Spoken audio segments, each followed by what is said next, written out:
Tak dengar. Di sebelah.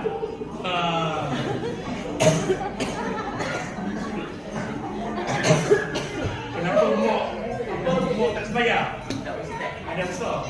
Ada lipat. Kenapa apa? Ayah awal-awal pantai dia dah mandi dah.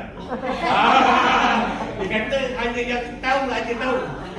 Jadi itu maknanya juga hanya besar yang ketiga. Ya?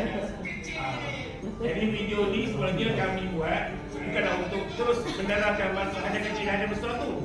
Tetapi ini cuma sebagai kepada segregasi untuk memberi perhatian kepada pelajar, kepada PDPC yang akan kita jalankan. Kenapa lebih baik kita gunakan cikgu sendiri sebagai model? Kerana pelajar tu lebih dekat lagi dengan konten yang kita nak sampaikan, dan supaya pelajar tu lebih mengidolakan cikgu dia.